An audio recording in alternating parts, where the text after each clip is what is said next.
Good morning.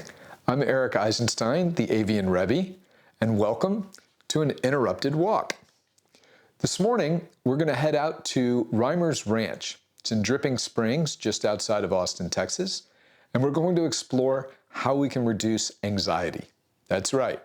We're going to look at what we count and numbers as a way to reduce anxiety, and we're going to do it by looking at some robins and some other birds, thinking about King David, and then taking the lessons from out here and putting them into 2 action steps that you can take today to start reducing anxiety. Sound a little odd? Maybe. Trust me. Head out to the trail and let's see what happens. Come on. This morning when I first came out, things were a little quiet. Birds weren't really active. But now I'm seeing quite a few. In fact, I'm seeing robins. I'm seeing lots of robins. And when you see this many, in this many places, it gets to be a bit of a challenge. Typically, one of the things that's kind of fun to do is count how many birds you see. Different species, different individuals within a species. But this morning it's tricky. You keep walking, you wonder, is this a robin that I've already seen? And obviously it gets to be a bit of a challenge, certainly from a scientific standpoint, which I am not. Am I really getting an accurate count, or am I just counting? It's kind of an interesting question. Am I counting something that's actually valuable to know? Or am I, in a sense, misleading myself by thinking that I know something important or something meaningful by going through the exercise of counting, but because it's just the same bird on the other side of the tree, I never really know whether I'm getting accurate data. Sure, it's technically correct, but are the underlying assumptions, the underlying awareness off, and it's leading me in misleading directions. I hope you're enjoying this morning's interrupted walk. It's really a special opportunity to be able to focus on something as debilitating as anxiety can be by looking at birds, contemplating Jewish wisdom, and putting it all together in action steps. They're coming, where we can actually reduce anxiety in our lives by the way we look at what's around us. It's pretty special. So if you're enjoying, and how could you not, please push the like button, hit subscribe, and there will be plenty more videos to come. Now, let's get back to the trails. In biblical times, there was a census. In fact, there were 2. And it's hardly surprising that Moses would need to know the number of the various tribes, the amount of people that were available for everything from war to taxation. Pretty standard. And in fact, the importance of the census is so great that in English, we even call one of the books of the Bible Numbers. This is something that people need to know. I get it. But what about King David? King David also took a census, and he did it against the explicit instruction not to. And what happened? 70,000 people are said to have died in a plague as a result of King David taking the census. It's a pretty big oops. The question, of course, is why? And there are all kinds of explanations. Various commentators have looked at the purpose of the census, the way that it was conducted, and even in the present day, we're very hesitant, according to tradition, to count even the 10 people that constitute a prayer service.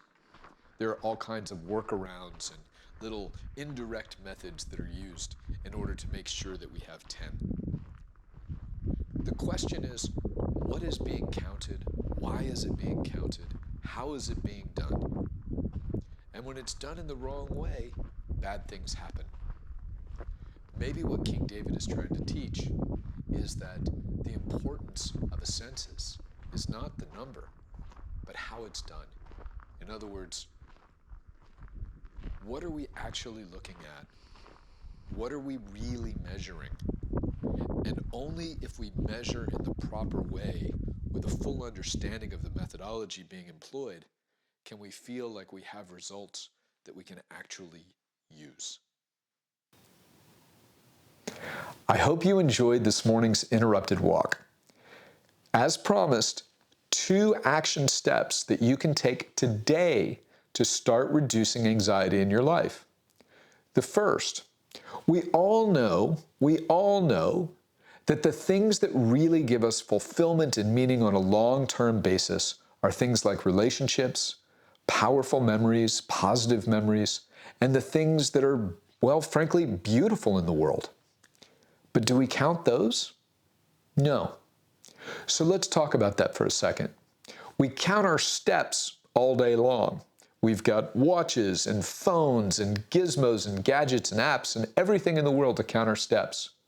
But what do we do to count the things that we see, the thoughts that we have, the experiences that we fill our souls with? That's not being counted. Start today. Make a little note when you go for a walk. What did you see when you took 10,000 steps? What did you think about when you walked 4 miles? Was there a flower along the way? Did you have a meaningful conversation? Did something that you see bring a smile to your face? Start making little notes.